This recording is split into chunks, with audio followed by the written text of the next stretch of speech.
드디어 이제 농지법까지 왔습니다. 농지법은 한 문제가 나오죠. 네, 문제만 잘 풀어도 한 문제는 잡을 수 있죠. 그래서 실력으로 한 문제를 잡겠다. 혹시 또 한 문제를 잡겠다. 뭐 그런 마음을 하시면 됩니다. 네. 자, 용어 정의 관련된 문제, 중요한 두 문제 제가 선택적으로 풀어보겠습니다. 자, 실전 문제 351페이지 오시면 돼요. 351페이지에서 자, 3번 문제 같이 보겠습니다. 중복이 많이 되더라고요. 농지법상 용어 정의에 관련된 설명이다. 옳지 않은 것. 3번 문제입니다. 351페이지. 실전 문제 3번. 농지법상 농지는 전답과수는 그 밖의 법적 지목을 불문하죠. 네. 전답과수는 그 밖의 법적 지목을 불문하고 실제로 농작물 경작지나 다능성 식물 재배로 이용되는 토지는 농지법상 농지가 되는 게 원칙이에요. 그래서 지목이 전답 가수원이면 농지법상 농지가 맞아요. 근데 지목이 전답 가수원이 아니어도 실제로 농작물 경작지나 다능성 식물 재배로 이용되면 농지법상 농지가 된다는 거예요. 다만 초지법상 초지는 농지입니까? 재배입니까? 재배.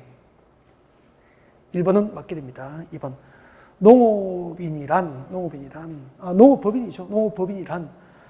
농업 경영 체육성 및 지원에 관한 법률에 따라서 설립된 영농조합법인과 같은 법에 따라서 설립된 업무 집행권을 가진 자 중에서 3분의 1 이상이 농업인인 농업회사 법인을 농업법인이라고 합니다. 네. 2분의 1이 틀렸죠? 그래서 2번이 정답이 됩니다.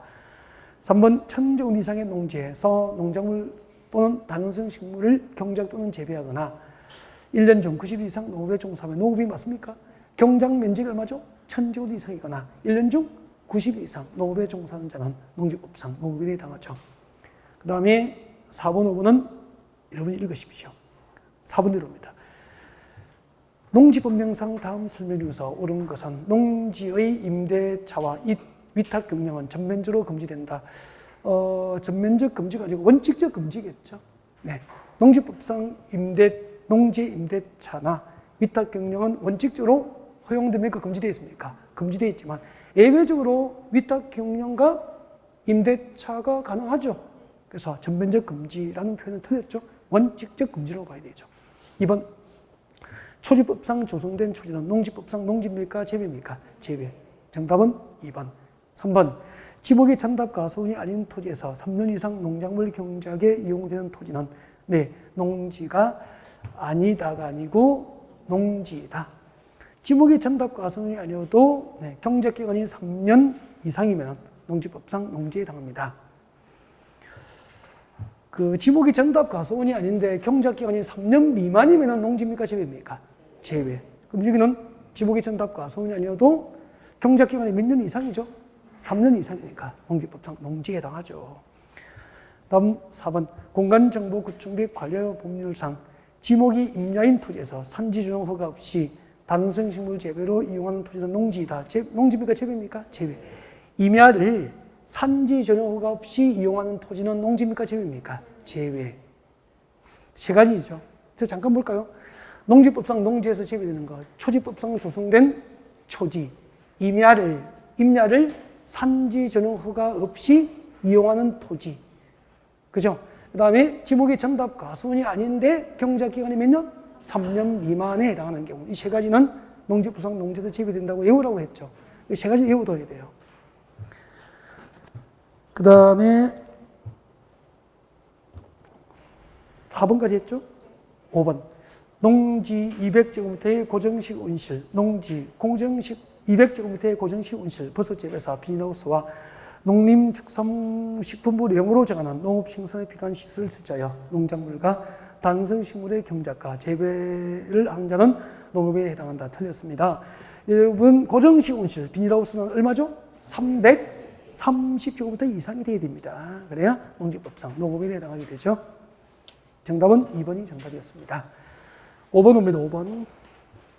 농지법상 농업에 종사하는 개인으로서 농업인에 해당하지 않는 자는 너무 중요하고요. 이거 안 해오신 분은 없잖아, 우리. 솔직히. 맞죠? 아마 농지법에서 가장 출제가 많이 되던 게 이겁니다. 농업인의 요건. 6번의 해설에 보면 나와 있죠. 6번의 해설은 기본적으로 암기를 꼭 하셔야 됩니다. 6번의 해설을 보면 농업인 요건 나와 있죠. 진짜 시험에 많이 나온 거예요.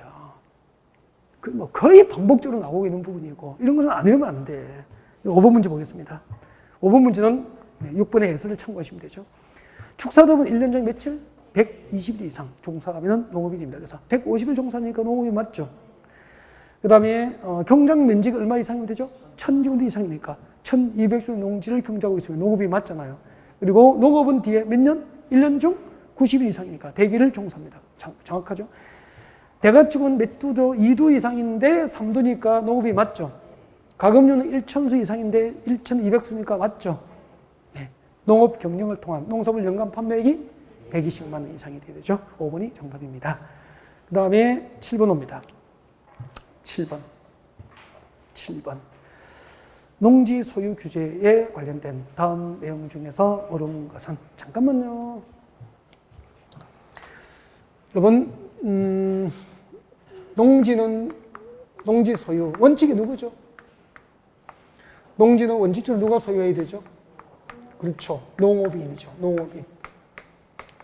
또는 농업법인 소유가 원칙이에요. 그러니까 이제 농업인과 농업법인이 농사를 짓는 경작을 하는 자잖아. 그래서 경작 유전은 원칙 해가지고 경작할 자가 농지 소유하는 것이 원칙이다, 그런 뜻이죠. 근데 이제 이게 원칙이면은 농업인과 농업법인에 해당하지 않더라도, 즉 비농업인의 농지 소유가 허용되는 경우가 있다는 거죠. 국가, 지자체, 주택공사, 주택공사, 학교, 그 다음에 이제 꼭 기억해야 될 게 주말 체험용농, 알고 있잖아요. 그 다음에 상속농지. 몇 년 이상 농사 짓다 이농해야 되죠? 8년 이상 농사를 짓다가 이농하는 경우, 담보농지 등등은 비농업인의 농지 소유가 허용이 돼요. 단, 이게 중요하잖아. 주말 체험용농을 목적으로 하거나 상속받은 농지거나 8년 이상 농사를 짓다가 이농을 할 당시의 농지는 비농업인의 농지 소유를 허용하되 무한정 소유를 허용합니까? 소유 상한이 제한됩니까? 소유 상한을 제한받지. 주말 체험용농은 얼마까지? 1000제곱미터 정확하게 미만. 이 미만까지 정확히 외워야 돼요. 1000제곱 미만으로 소유가 허용되니까 999제곱미터까지 허용되는 거예요. 그죠? 그리고 주말 체험용농 목적은 비농업인의 소유가 1000제곱 미만으로 허용되는데, 그때 면적 계산은 세대원 각자입니까? 전부입니까? 세대원 전부가 소유한 면적이 1000제곱 미만이 되죠. 그 다음에 상속농지하고 8년 이상 농업 경영하다가 이동을 하는 자는 얼마까지죠? 1만 제곱미터 뒤에가 뭐가 붙어야 되죠? 까지. 이쪽에는 워낙 시험이 많이 나왔기 때문에 진짜 많이 나온 거예요. 나오고 또 나오고, 이번에 안 나오겠지, 또 나오고, 그런 부분이야. 정확하게 외워야 돼. 1제곱 미만, 만 제곱미터까지. 대충 뭐 이상인지 이하인지 구분 못하면 틀릴 수도 있어요. 정확하게 오시라고. 상속농지와 8년 이상 농사짓다가 이동할 경우에는 만 제곱미터까지 비농업인 소유가 허용됩니다. 근데 여보세요. 상속받은 농지가 2만 제곱미터야. 2만 제곱미터죠. 그럼 소유 상한을 초과한 거 맞죠? 근데 배웠잖아. 그럼 어떻게 되죠? 나머지 소유 상한을 초과한 면적이 만 제곱미터잖아. 소유 상한을 초과한 만 제곱미터는 뭐가 되죠? 농지법상 농지 처분 대상이 되는 거예요. 만 제곱미터는 소유 상한을 초과한 농지는 처분을 강제로 해야 돼. 이렇게 처분 사유가 발생하면은 처분 사유가 발생하고 몇 년 내에 의무 처분합니까? 1년 내에 의무를 처분해야 되는 거야. 근데 1년 내에 의무 처분을 안 하면은 앞으로 몇 개월 내에 처분하도록 명령합니까? 6개월 내에 처분하도록 농지 처분 명령을 받게 되는 거야. 아니면은 6개월 내에 처분 명령을 받고 6개월 내에 처분하든지, 아니면은 뭐 할 수 있죠? 한국농어청공사에 매수 청구를 할 수 있잖아요. 한국농어청공사에 매수 청구할 수 있다고. 근데 6개월 내에 한국농어청공사에 매수 청구도 안 하고 농지 수부 명령을 이행하지 않으면은 뭘 부과하게 되죠? 농지법상 처분 명령 이행을 강제하기 위해서 이행 강제금 부과, 이렇게까지 연결된다고 말이야. 알겠죠? 7번 같이 봅니다. 농지 소유 규제와 관련된 다음 내용 중에서 옳은 것은 민사집행법상 경매 동그라미 경매로 농지를 취득할 경우에는 농지 취득 자격증명을 발급받지 아니해도 된다. 차. 이 상식으로 생각해도 말이 안 되잖아. 그럼 서울 사는 사람이 대한민국의 농지는 다 경매로 농지 취득 자격증 없이 비농업인이 소유를 하는 것은 말이 안 되죠. 그래서 경매로 농지를 취득하더라도 농지 취득 자격증 발급 면제가 돼요, 안 돼요? 안 되죠. 이거 되면은 규제 효과가 없어질 거야, 아마. 경매에 나온 농지는 자유롭게 뭐 비농업인이 낙찰받을 수 있어요. 말이 안 되는 거죠. 그래서 경매도 면제 대상이 아니고 발급을 받아야 됩니다.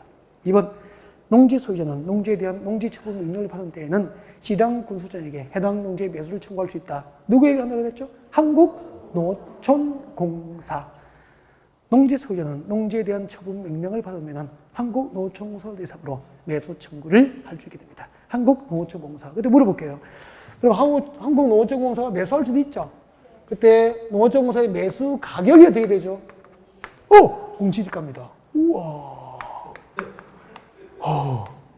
공시지가예요. 인근 지역에 실거래가가 있죠. 실거래가격이 있잖아. 공시지가하고 실거래가가 공시지가보다 낮을 경우에는 뭐죠? 실거래가격이죠. 낮은 가격 기준으로 매수할 수 있다. 그렇게 되어 있습니다. 알겠죠? 원칙이 공시지가입니다. 공부 많이 하셨습니다. 네. 2번, 3번. 농업인이 자기의 노동력 부족으로 농작업의 일부를 위탁 경영할 수 있다. 맞습니까? 농지의 위탁 경영 원칙적으로 금지되어 있지만 농업인의 자기의 노동력 부족으로 일부 위탁은 합법적으로 허용되죠. 그래서 이거 중요한 게 자기의 노동력 부족으로 위탁할 때는 전부 위탁입니까? 일부 위탁입니까? 일부 위탁만 허용이 돼요. 그래서 3번이 정답이 됩니다. 중요한 지문이에요. 4번, 농림축산식품부 장관은 농지 처분 의무 기간 내에 처분 대상 농지를 처분하지 아니한 농지 소유자에게 아까 말씀드렸죠? 처분 의무 기간 내에 처분 대상 농지를 처분하지 않는 농지 소유자에게 몇 개월? 6개월 내에 해당 농지의 처분을 명할 수 있죠. 누가? 시장, 군수, 구청장. 농림축산식품부 장관이 틀렸죠.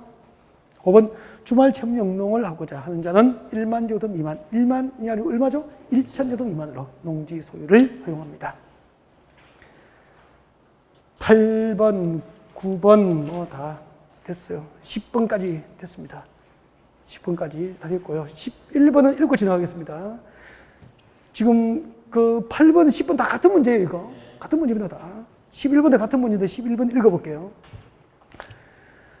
전라북도 군산, 좋은 데죠. 네. 전라북도 군산에 거주하는 갑돌이는 1993년부터 농지를 매입해서 농업에 종사하던 중 2016년 10월 29일 공인중개사 시험을 준비하기 위해서 농업 경력을 그만두고 서울로 이동을 했다. 아무튼 94년도부터 2016년까지 농사를 지었으니까 8년 이상 농업을 종사한 거 맞죠? 8년 이상 농업 종사하고 이동을 했습니다. 이동하여 새로운 삶을 준비하려고 한다. 여러분 이야기를 적은 것 같네. 이때 갑이 소유하고 있던 농지 면적이 8만 제곱미터인 경우 갑은 농지를 전부 처분하지 않아도 된다는 이야기를 들었다. 갑은 얼마까지 소유할 수 있는가? 8년 이상 농업 경영을 하다가 이동을 하면은 이동 당시의 농지를 얼마까지 소유할 수 있죠? 1만 제곱미터까지, 1만 제곱미터까지 비농업인의 농지 소유가 허용이 됩니다. 그러면은 나머지 7만 제곱미터는 무엇이 되죠? 농지 처분 대상.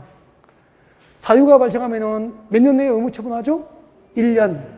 1년 내에 의무 처분하지 않으면 몇 개월 내에 처분하도록 명령하죠? 6개월. 근데 농지 처분 명령을 받으면은 처분 명령을 이행하든지 한국농어촌공사에 매도 청구를 할 수 있다. 그렇게 된다 그랬죠? 넘어가겠습니다. 12번. 농지 취득 자격증명을 발급하는 근한자와 농지 원부를 작성한 자를 바르게 연결된 겁니다. 여러분, 농지 취득 자격증명 발급 기관이 어디죠? 시장, 구청장, 시장, 구청장, 읍면장 그렇게 되죠. 시장, 구청장, 읍면장. 그래서 군 지역은 발급기관이 읍면장이지 군수가 아니죠. 네. 군수는 농지법상 농지취득자격증명 발급기관이 될 수 없다. 농지원부는 누가 작성하죠?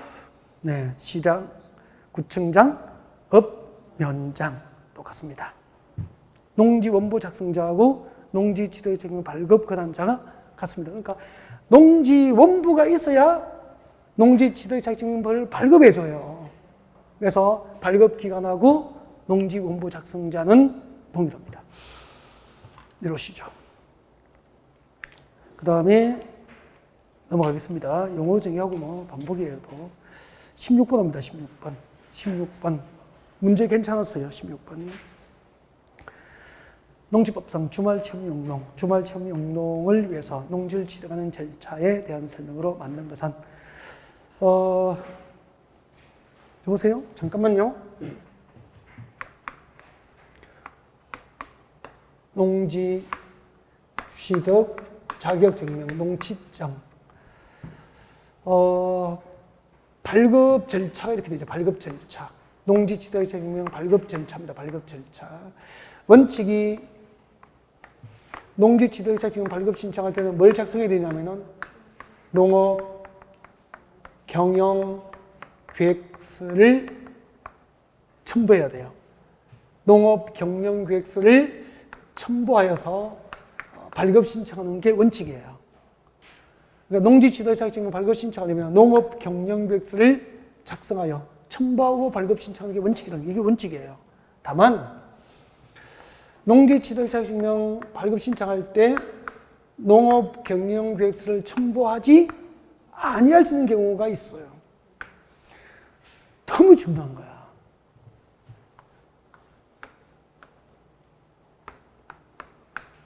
주말 학교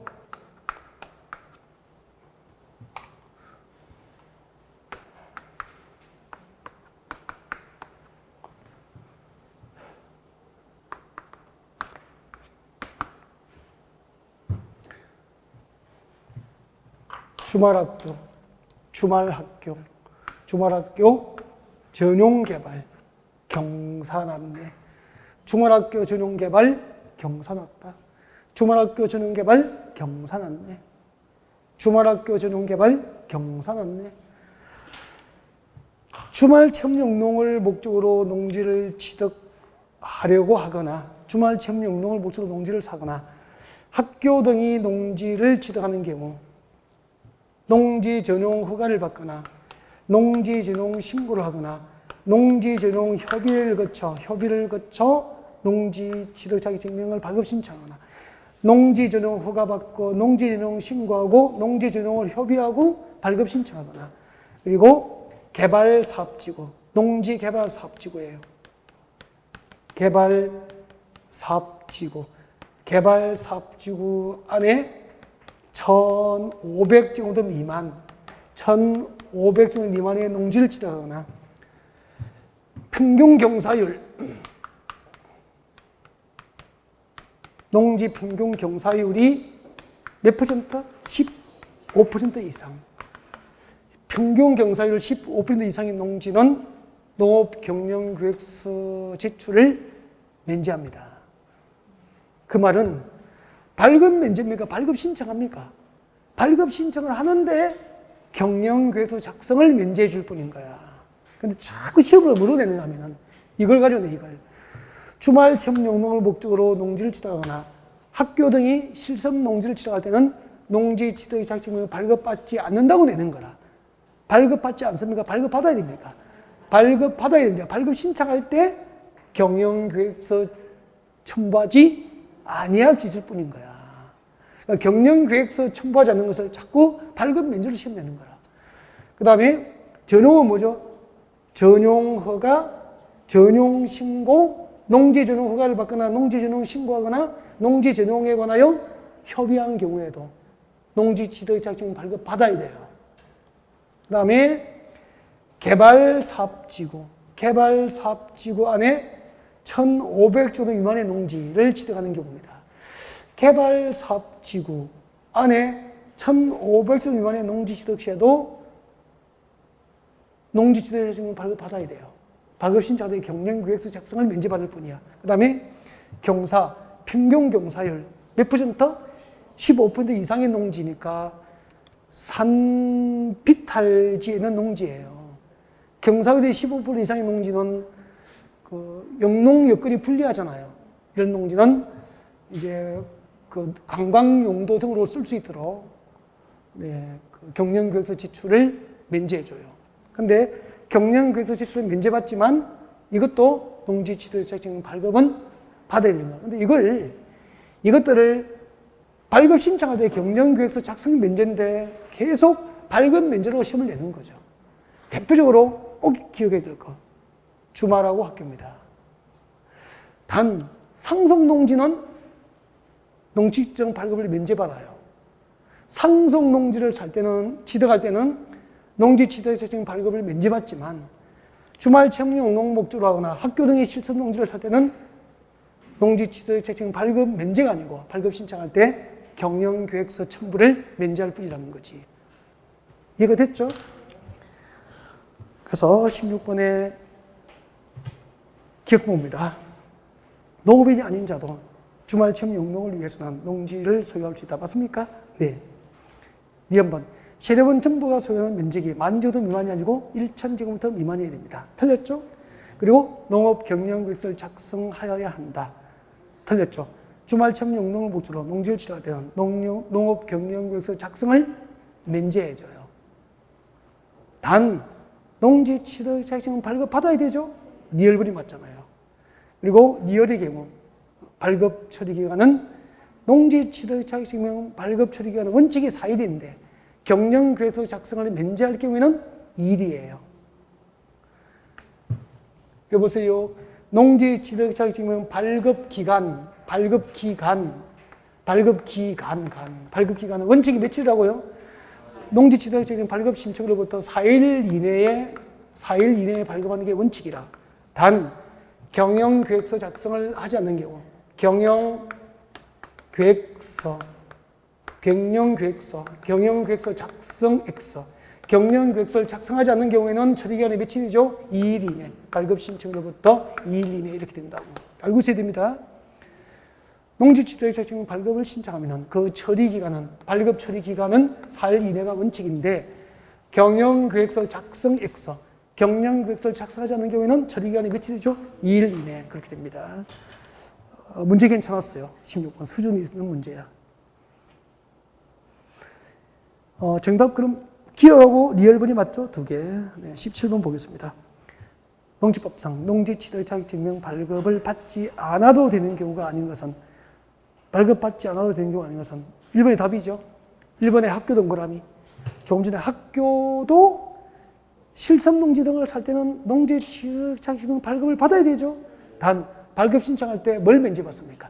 경영계획서 첨부를 면제받을 뿐이라는 거죠. 이렇게 나와요, 시험이. 네.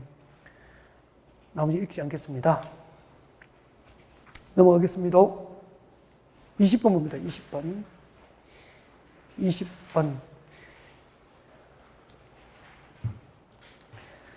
19번은 금방 설명드린 거고 읽어보시면 돼요. 아까 그 농지취득자격증명 발급 처리 기간은 원칙이 며칠? 4일. 경영계획서를 작성하지 않는 경우에는 2일. 그게 내용이고요. 20번 같이 보겠습니다. 20번. 농지처분 명령과 매도 청구에 관련된 설명으로 옳은 것은 주말 체험 용농 목적으로 농지를 취득한 자가 자연재해나 농지 개량, 질병 등 정당한 사유 없이 그 농지를 주말 체험 용농에 이용하지 아니하게 됐다고 판정되면은 상식적으로 생각해도 그 농지는 주말 체험 용농 목적으로 계속 소유해야 됩니까? 처분 대상이 됩니까? 처분 대상이 됩니다. 주말 체험 용농 목적으로 농지를 취득한 자가 자연재해나 질병 등 정당한 사유 없이 그 농지를 주말 체험 용농에 이용하지 않고 방치하고 있다 이 말이에요. 처분해야 되겠죠?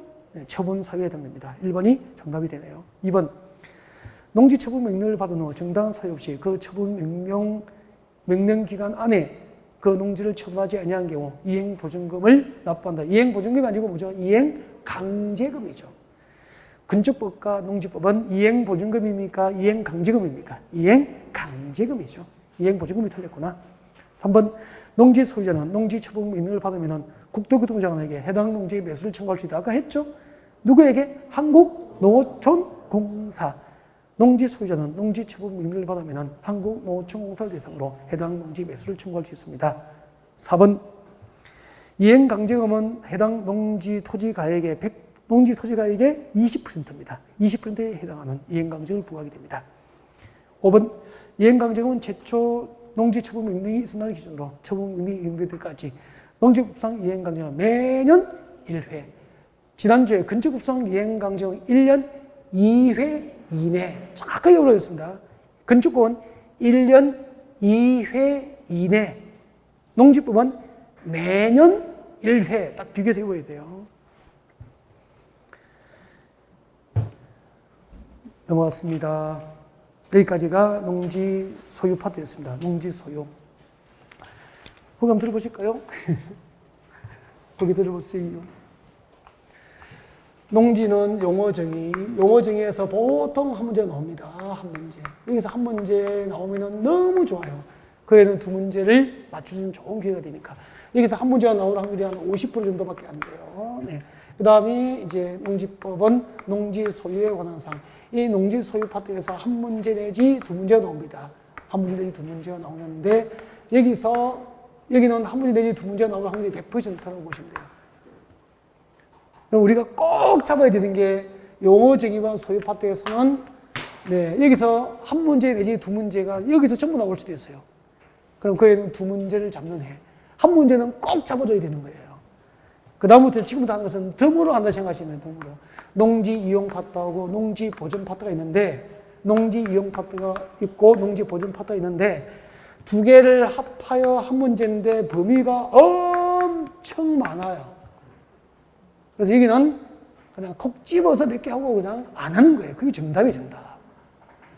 여기는 범위를 넓히지 말고 좁혀서 그냥 하고, 나머지는 그냥 어차피 우리가 찍어서 한 것이 아니면 나와도 전국의 모든 수식이 똑같이 찍어요. 이걸 위해서 법전을 다 할 수가 없는 거라는 얘기죠. 그래서 여기는 하는 거면 해야 돼, 안 해야 돼요. 그래서 이용 파트에서 해야 되는 게 있어. 여기서 나오는 게 좀 정해져 있어. 대리경작하고 대리경작 제도가 있어. 대리경작제하고 농지 임대차하고 농지 임대차 부분, 이 부분은 나오면은 좋죠. 뭐. 대개 여기서 한 문제 나오면은 잡아주면 돼요. 나머지는 다 버리는 거예요. 농지 보존 파트가 있어. 농지 보존 파트는 농업진흥지역 등에 대해서 간단하게 그냥 정리를 하고, 그 다음에 농지조정허가 취소 사유 정도, 그 정도 하고, 그 다음에 농지의 일시 사용 허가 정도, 그 정도 하고 그냥 찍어드리는 문제 정도 하고 그냥 말아야 돼요. 더 이상 범위를 넓히는 것은 잘못됐다고 생각하시면 돼요. 이걸 제대로 해버리면은 한 2주, 3주 분량이에요. 국토교급 절반 분량이라는 거지. 한 문제 나올 가능성이 50%도 안 되는데. 그건 안 하는 게 옳지 않느냐는 얘기죠. 지금부터는 이제 보너스를 받는 기본으로 하시면 돼요. 자, 책장 넘겨주십시오. 책장 넘겨서 365페이지입니다. 365페이지 드디어 이제 우리가 콕 집어서 할 수 있는 뭐가 나와 있죠? 대리경작 제도가 나와 있습니다. 이 대리경작 제도는 콕 집어서 하셔야 됩니다. 농지법상 대리경작 제도에 관련된 설명으로 틀린 것은 잠깐 이야기를 좀 합시다. 시간 좀 여유가 있으니까 좀 이야기를 하고 자료를 보면 훨씬 나을 거예요. 앞에 보시죠. 대리경작이 무엇인지 간단하게 이야기를 좀 하겠습니다.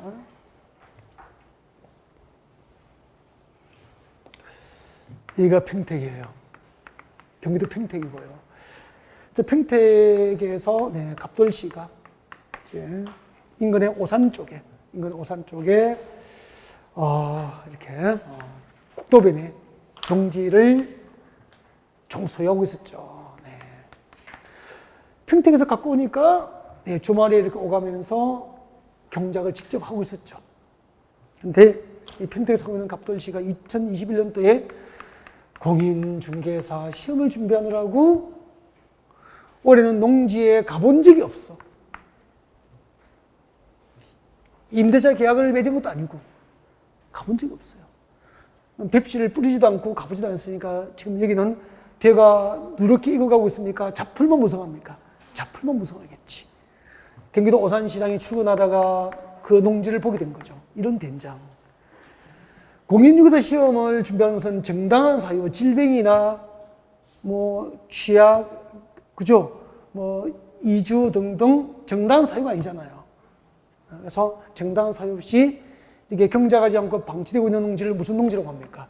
유휴 농지라 그래. 그럼 이 유휴 농지가 늘어나면 국가적으로 농업 생산력이 많이 떨어지잖아요. 그래서 그 인근 지역에 열심히 농사를 짓고 있는 농업인이나 농업법인을 지정해서 대리 경작자로 지정해서 대신 경작기 하는 제도를 뭐라고 하죠? 대리 경작 제도로 하는 거죠. 그래서 농지 소유, 정당한 사유 없이 유휴 농지로 농지를 방치하고 있는 농업법인과 농업법인을 대신하여 경작할자를 지정해서 경작하게 하는 제도를 대리 경작 제도로 한다. 그런 얘기예요. 그런데 유휴 농지여도 휴경 사유가 정당할 수도 있죠. 예를 들어 6년간 인삼을 캐고 수확하고 나면은 그 농지는 당분간 인삼 농사가 안 된대요.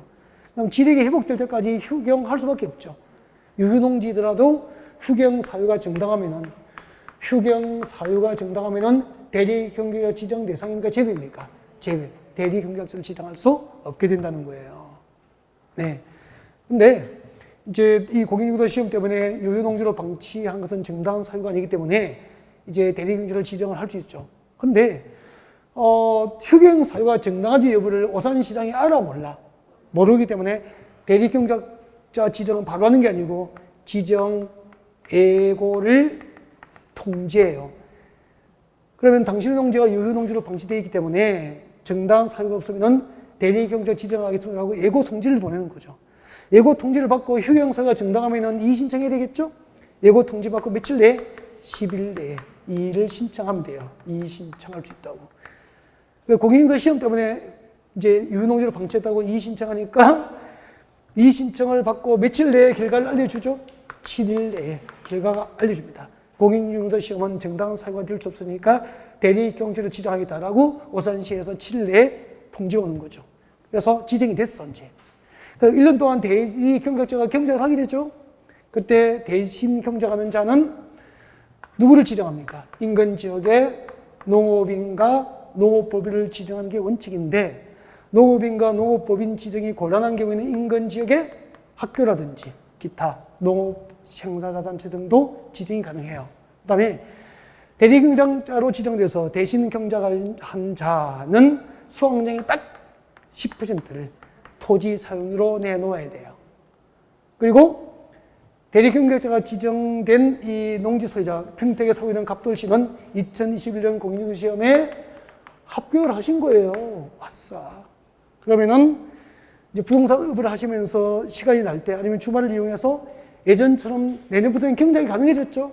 그때는 대리경작 기간 만료 3개월 전까지 그 오산시청에 내년에는 대리경작 지정 중지를 요청하면 돼요. 요청을 받으면 1개월 내에 지정 중지 여부를 결정해서 가볍게 통지해 줄 겁니다. 대리경작 제도가 무엇인지 대충 제 스토리는 들어보셨죠? 네, 지금 문제를 풀겠습니다. 3번. 두 문제만 풀면 돼요. 두 문제만. 그러면 거의 뭐 중복되지 않은 지문 10개면 충분하다는 거죠. 농지법상 대리경작 제도에 관한 설명으로 틀린 것은 1번. 이의 신청을 받은 시장 군수지장은 며칠 7일 내에 심사하여 결과를 신청인에게 통지하게 됩니다. 지정 예고 통지받고 며칠 내에 이의 신청하죠? 10일. 이의 신청 받으면 며칠 내에 결과를 심사 통지하죠? 7일. 그렇게 오게 된단 말이에요. 대리경작자 지정 예고를 통지하면 예고 통지일로부터 10일 내에 이의 신청하고 7일 내에 결과를 신청인에게 통지한다고 기억하시면 돼요. 2번. 대리경작자는 수확일로부터 몇 개월? 2개월 내에 수확량의 딱 10%를 토지 사용료로 지급을 해야 됩니다. 정확하게 외워야 돼요. 수확일로부터 2개월 내에 수확량의 10%를 대리경작자는 토지 사용료로 지급을 해야 됩니다. 3번 대리경작자로 지정된 자가 대리경작자 지정 해지를 신청한 경우에 하나여 대리경작을 중도에 해지할 수 있다. 지정된 자가 대리경작자 지정을 해지를 신청한 경우가 아니어도, 잠깐만요.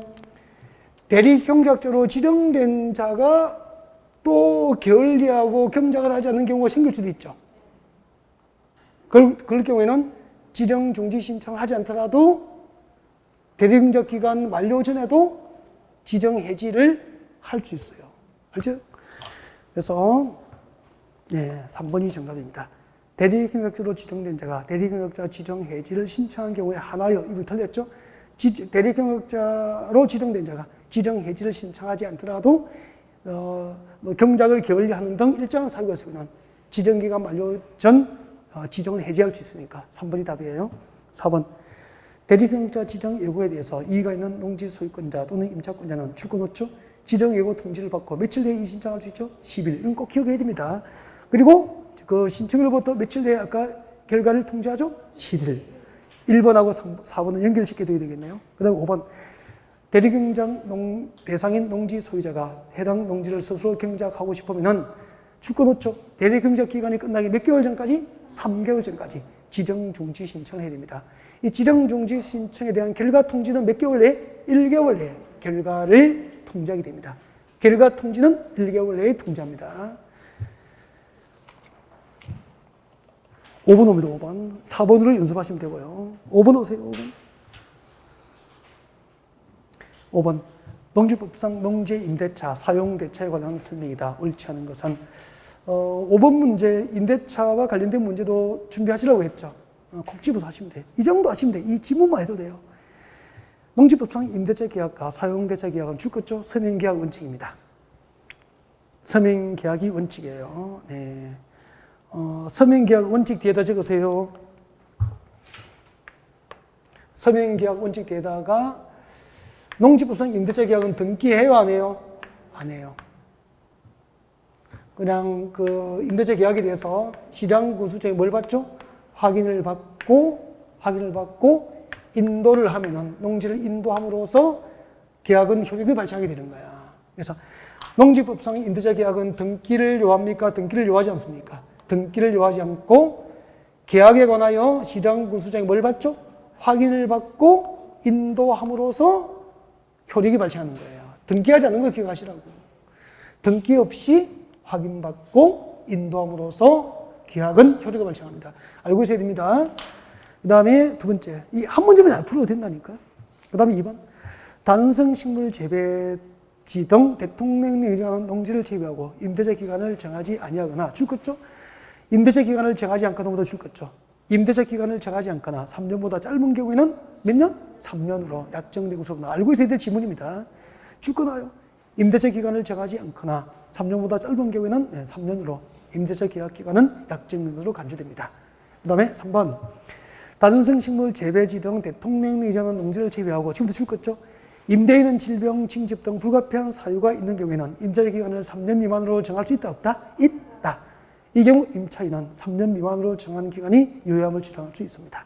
4번, 농지 임대의 양수인은 이 법에 따르는 임대인의 지위를 승계한 것으로 봅니다. 5번, 위 법에 위반된 약정으로서 임차인에게 불리한 것이라도 그 효력은 유효하다가 아니고요. 이 법에 위반된 약정으로서 임차인에게 불리한 것은 그 효력이 없습니다. 알고 있어야 되죠. 그래서 그 5번의 지문 5개만 정확하게 기억해도 거의 답 찼습니다. 6번을 읽어서 보완하시면 돼요. 6번을 읽어서 보완하시면 되는데 6번에 1번까지 볼까요? 농지, 임대차 등에 관련된 설명인데 옳지 않으면서 60세 이상 동그라미. 이 농지법을 얼마나 손을 안 봤는지 저는 이거 볼 때마다 좀 열불 나는 거예요. 여러분 60세 이상이면 고령입니까? 청년입니까? 청년이 아니 진짜입니다. 중학교 사회책에 유엔에서 65세까지 그러니까 만 64세까지는 청년으로 규정합니다. 법이 아니고 유엔에서 공식적으로. 65세까지, 그러니까 만 64세까지 청년이라 봐요. 근데 농지법은 60세 이상을 고령자로 봅니다. 그러니까 1960년대에 이 법이 통과되고 50년대 후반에 60년대에 통과되고 아직 이 부분은 선지를 안 한 거예요. 지금은 한 85세 정도 적어야 될 거야. 60세 이상 고령자가 5년이면 5년.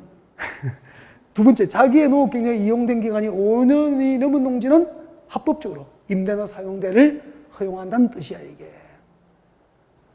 60세 이상 고령이어서 더 이상 농사를 직접, 농업 경영을 직접 할 수 없게 되어서 이제 자기의 농업 경영에 이용한 기간이 몇 년?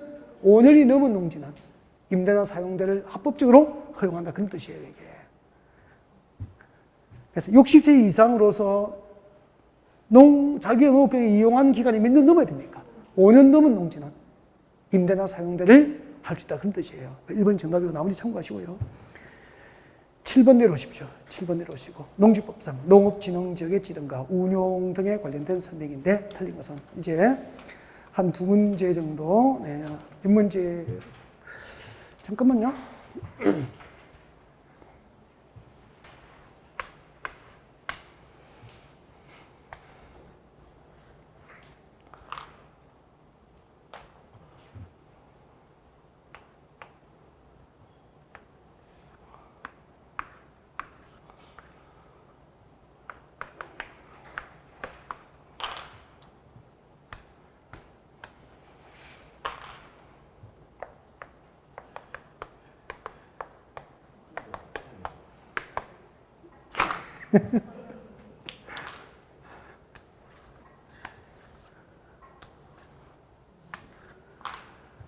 앞에 얘기가 다 농지예요.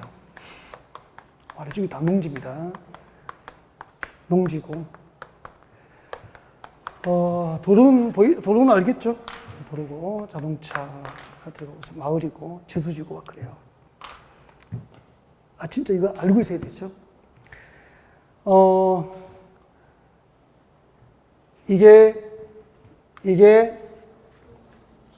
전부가 농지법상 농업 진흥 지역이에요. 농업을 진흥시킬 목적으로 지정된 용도 지역이다, 이 말이에요. 농지법상 농업 진흥 지역입니다. 그리고 여기 농업 진흥 지역 안에 농업에 이용해야 될 토지는 농지죠. 농업에 이용해야 될 토지, 즉 농지가 집단화된 곳을 뭐라고 하냐면은 이곳을 농업진흥구역이라 그래. 농업진흥구역이 뭔지 알겠죠? 사진을 보시라고, 그림을 보시고. 이 농업진흥구역이라. 그 다음에 이 농업진흥구역에 농사 지으려면 용수, 저수지가 필요하잖아. 농업진흥구역의 용수 확보, 농업용수 확보하고 기타 농업 환경을 보호하기 위해서 그 마을 뚝방길 위쪽에 저수지가 있고 산이 보이고 마을이 보이는 쪽 있죠. 이곳이 무엇이 되는 거죠? 농업 보호구역이라 그래. 그래서 이 농업진흥구역과 농업보호구역을 합하여 무엇이라고 하죠? 농업진흥지역이라고 하는 거예요. 우리 국토교육법에서 도시지역 안에는 주상공록이 있고 주상공록을 합하여 도시지역이라고 하잖아요. 농지법에서는 농업진흥구역과 농업보호구역을 합하여 농업진흥지역이라고 하는 거예요. 그러니까 농업진흥지역을 구분하면 무엇이 있죠? 농업보호구역과 농업진흥구역이 있는 거야. 농업진흥구역과 농업보호구역을 합하여 뭐라고 부르죠? 농업진흥지역. 이게 실무에 나가면 쓰여요, 이게. 그러니까 평택 주변에, 서울시 주변에도 나가면 다 농지잖아요. 그래서 땅 보러 가면은 이걸 농업진흥구역과 농업보호구역을 밟지 않고는 땅 장사를 못하게 돼 있어. 그래서 알고 가시라고.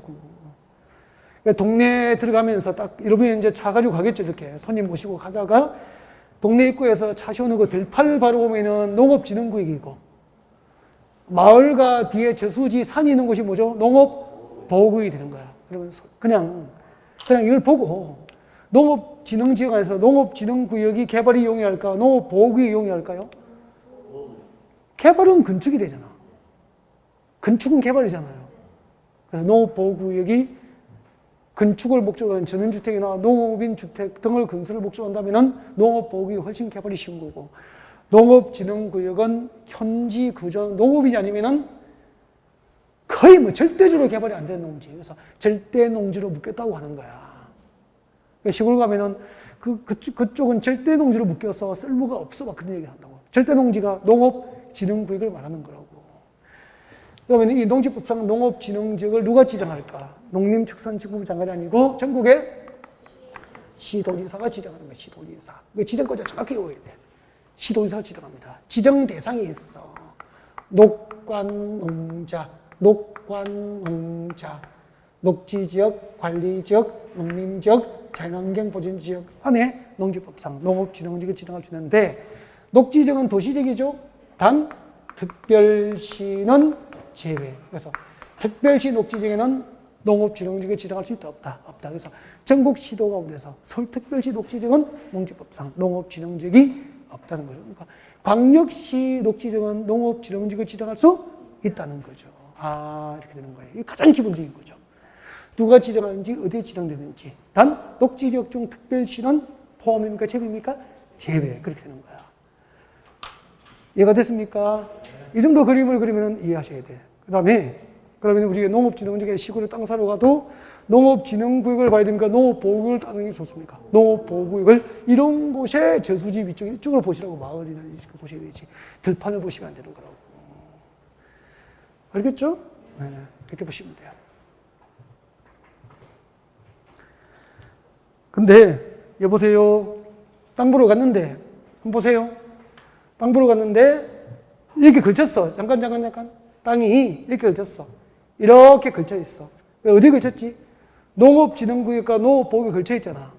이럴 때 행위제한이, 건축제한이 어떻게 적용받느냐 하면은, 행위제한이 강한 곳이 농업진흥구역이죠? 이쪽이 개발이 힘들잖아요.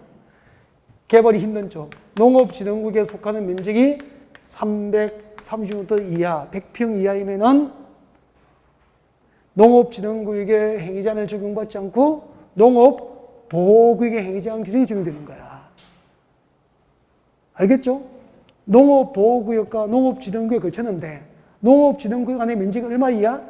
330m 이하인 경우에는 농업진흥구역에 건축제한 규정이 적용되지 않는 거야. 즉 농업보호구역의 규정을 적용받아요. 알겠죠? 그 다음에 여기는 농업진흥지역이잖아. 땅을 샀는데 농업진흥지역 안팎에 걸쳤어. 농업진흥지역 안에 면적이 330m 이하이면은 농업진흥지역 안에 규정을 적용해요, 안 해요? 안 하고 농업진흥지역 밖에 행위제한을 받는 거야. 아시겠죠? 이 문제가 9번 문제예요, 9번. 369페이지 9번 문제라고. 369페이지 9번의 해설을 보면 이게 이해가 되겠죠? 설명 다 드렸고, 7번 문제 봅니다. 7번 문제. 367페이지 7번. 7번 보세요. 농지법상 농업진흥지역의 지정과 운영에 관한 설명 중에서 틀린 것은 1번. 농림축산식품부 장관은 농지를 효율적으로 이용하고 보존하기 위해서 농업진흥지역을 지정한다. 틀렸죠? 누가 지정하죠? 시도지사. 1번이 정답. 2번. 농업진흥지역은 줄 것죠? 농업진흥구역과 농업보호구역으로 구분. 맞습니까? 네. 그 농업진흥구역과 농업보호구역을 합하여 뭐라고 불러요? 농업진흥지역. 농업진흥구역은 저수지가 있는 쪽입니까? 농지입니까? 농지가 있는 쪽이고, 농업보호구역에 저수지가 있고 마을이 있는 곳이죠? 상상할 수 있어야 된다니까. 그 다음에 3번. 농업보호구역은 농업진흥구역의 용손 확보. 저수지가 있으니까, 그죠? 농업보호구역은 농업진흥구역의 용손 확보나 수질 보존 등 농업환경 보호를 목적으로 필요한 지역으로 지정할 수 있다. 오케이.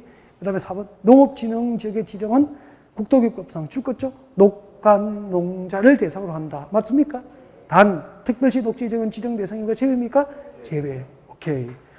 시도지사는 국토교육법상 용도지역을 변경할 경우에는 농업진흥지역을 해제할 수 있습니다. 네. 조건이 있죠? 농지 전용을 수반하는 경우 용도지역 변경을 할 수 있게 됩니다. 농업진흥지역 해제를 할 수 있게 됩니다. 그 다음에 9번은 설명 다 드렸고요. 책 좀 넘겨요. 농지 전용입니다. 농지 전용. 농지전용 12번, 13번이 같은 문제예요. 12번, 13번이 같은 문제인데 12번 문제를 해설해 보세요. 해설 나와 있습니까? 해설을 암기를 해야 돼. 앞에 적어요. 암기를 오주고 암기 방법 가르쳐 드립니다. 해설을 암기하는 방법을 가르쳐 드리겠습니다. 그게 되시죠? 거기 필기되어 있으니까 제가 이거 수업 시간에 필기를 해드렸거든요. 그래서 오늘 암기하는 방법을 가르쳐 드리겠습니다. 이거 암기하셔야 돼요. 그러면은 12번, 13번 문제가 풀리는 거죠. 그 해설이에요. 앞에 보시죠. 그래서 이제 필기는 해설에 되어 있으니까 활용만 하면 되니까 안 해도 될 것 같고, 뭐 꼭 해야 되겠으면은 하셔도 괜찮을 것 같고, 뭐 하셔도 할 수 없고.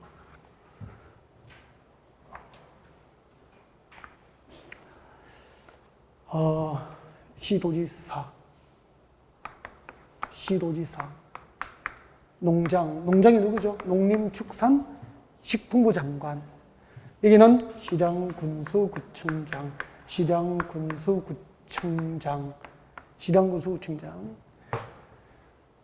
보세요. 여기는 농업진흥지역 아니야.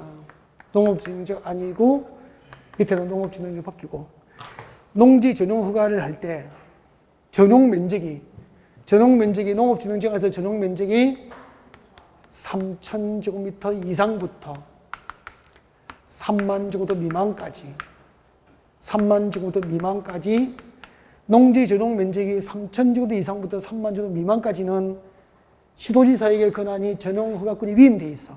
본래 농지 전용 허가권은 농림축산식품부 장관이 전용 허가권을 갖고 있는데, 전용 면적이 농업진흥지역에서 3,000제곱미터 이상부터 3만 제곱미터 미만까지는 시도지사에 위임되어 있는 거예요. 알겠죠? 근데 그럼 봐요. 3,000제곱미터 이상부터 시도지사가 허가하니까 3,000제곱미터 미만은 누가 허가하죠? 시장군수구청이. 그 다음에 3만 제곱미터 미만까지 시도지사니까 3만 제곱미터 이상은 누가 하죠? 농장이. 그렇게 되는 거야. 그 가운데만 외우면 돼. 그 미만은 시장군수구청, 그 이상은 농장이 전용 허가권에 되는 거죠. 가운데만 딱 외우라고. 3만 3,000제곱미터 이상부터 3만 제곱미터 미만까지 전용 허가권은 시도지사의 위임. 그 미만은 시장군수구청, 그 이상은 농장. 그렇게 되는 거라고. 그 다음에 농업진흥지역 밖에서는 3만 제곱미터 이상. 3만 제곱미터 이상부터 농업진흥지역 밖에서 농지 전용 면적이 3만 제곱미터 이상부터 얼마? 30만 제곱미터 미만. 30만 제곱미터 미만까지 전용 허가권이 시도지사에 위임되기 때문에 3만 제곱미터 미만까지는 시장군수장, 농업진흥지역법에서 30만 제곱미터 이상부터 농장. 우리 나중에 개인적으로 개발하는 면적은 보통 3천 미만, 3만 제곱 미만 아닙니까? 그래서 실무에 나가면 대부분 농지 전용 허가권은 시장군수구청장이 전용 허가권을 갖고 있다고 이해하시면 돼요. 대부분이 그래요. 그러니까 삼성이 팽택에 들어올 때는 농림축산식품부 장관으로부터 공장 짓고서 농지 전용 허가를 받았지만 대부분이 전용 허가 면적은 이 정도라고요. 개인들은.